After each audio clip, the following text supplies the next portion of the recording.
कुठे अव्वाच्या सव्वा दर, कुठे एजन्सी बाहेर पोलीस बंदोबस्त, तर कुठे थेट हाणामारी. ही अवस्था आहे राज्यातल्या प्रत्येक गॅस एजन्सी समोरची. आणि त्याचं कारण आहे इराण अमेरिका युद्ध. गेल्या 14 दिवसांपासून इराण अमेरिका युद्ध सुरू आहे. आजही त्यात बऱ्याच घडामोडी घडल्या आहेत, ते आपण पाहणार आहोतच. पण त्या युद्धामुळे आपला देश पुन्हा एकदा रांगेत लागलाय. त्याचं कारण गॅस सिलेंडर्सचा तुटवडा. आता सरकार तर म्हणतंय की असा कोणताही तुटवडा नाहीये, पुरेसा गॅस साठा आहे, त्यामुळे पॅनिक होऊ नका. पण झालंय असं की व्यावसायिक सिलेंडर्स पुरवठा बंद केला, त्यामुळे सर्वसामान्यांमध्ये भीतीचं वातावरण निर्माण झालं. आणि त्यामुळे उद्या घरगुती गॅस बंद होतील अशी भीती त्यांना वाटायला लागली. म्हणूनच गेल्या 3 दिवसांपासून देशाच्या प्रत्येक गॅस एजन्सी समोर मोठमोठ्या रांगा लागल्या. आता आपण थोडंसं याचं गणित समजून घेण्याचा प्रयत्न करूया.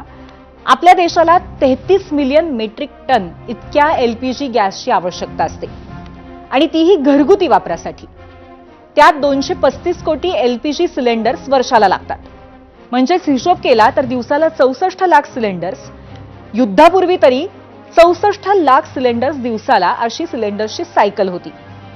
आज दिवसाला 50 लाख सिलेंडर्सचा पुरवठा केला जातोय.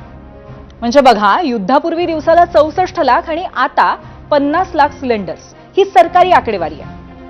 पण आज देशात असलेल्या 25,605 वितरक असू देत किंवा 1,01,469 थेट विक्रेते असू देत, आजच्या घडीला सिलेंडर्स तुटवड्याची एकही तक्रार मात्र आलेली नाहीये, अशी माहिती केंद्रीय मंत्रालयाने दिली आहे. पण अर्थातच घरगुती गॅस सिलेंडरचा सप्लाय अचानक बंद होईल की काय, या भीतीने देशातल्या प्रत्येक गॅस एजन्सी समोर रांगा लागल्यात. त्या काही कमी होण्याचं काम नाव घेत नाहीयेत.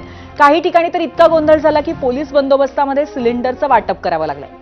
सिलेंडरच्या या सगळ्या परिस्थितीवरती आपण नजर टाकणार आहोत आणि यावरतीच आधारित आहे आजचा आपला पहिला प्रश्न. तो जाणून घेऊयात. जाऊयात पोल सेंटरला.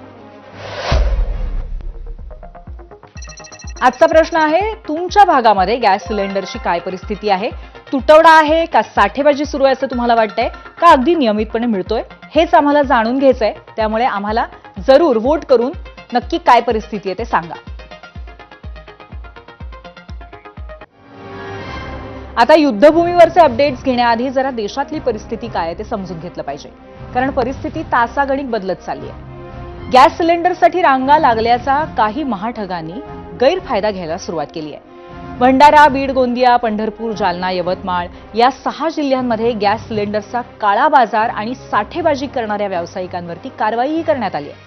त्यातल्या गोंदिया जिल्ह्यातील तिरोड्यात तर घरगुती गॅस सिलेंडर्सचा हॉटेल्समध्ये वापर सुरू असल्याचं दिसून आलं. बरं, 1-2 ठिकाणी नाही तर 15 ठिकाणी अशा कारवाया केल्या. जालन्यातही असंच 9 ठिकाणी घरगुती गॅसचा व्यावसायिक वापर सुरू होता. तर भंडारा, यवतमाळमध्ये उघडपणे काळा बाजार सुरू होता.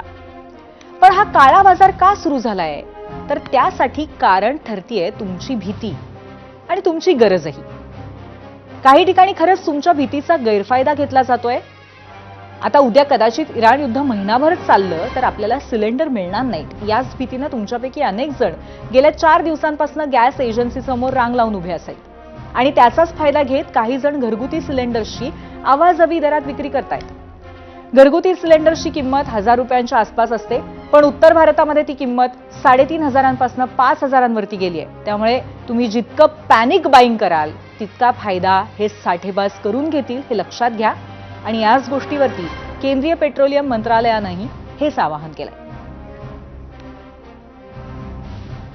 हमारा मुख्यतः जितना भी आयात हो रहा है उसमें एक major portion strait of Hormuz से आता है और वहाँ पर क्लोजर की वजह से थोड़ी सी मैटर ऑफ कंसर्न है. लेकिन इसके बावजूद भी किसी भी 25,000 डिस्ट्रीब्यूटर्स में कहीं कोई ड्राई आउट रिपोर्ट नहीं हुआ है.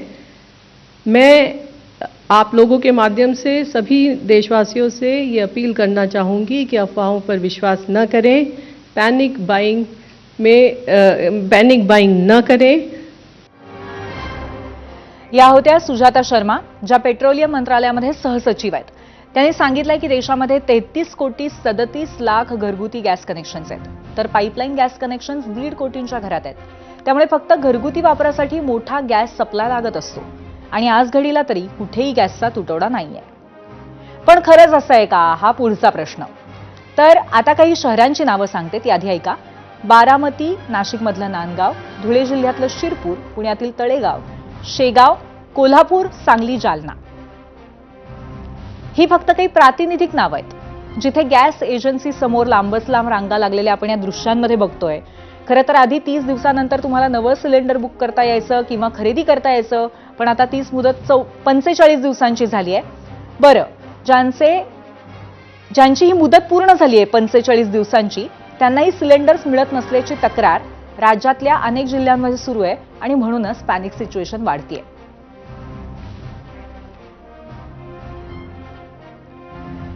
आता राज्यातून थोडंसं देशपातळीवरती येऊयात. युद्धामुळे निर्माण झालेल्या स्थितीमुळे भारतीय नागरिक चिंतेत आहेत, हे खरं आहे. म्हणूनच पंतप्रधान नरेंद्र मोदी देशात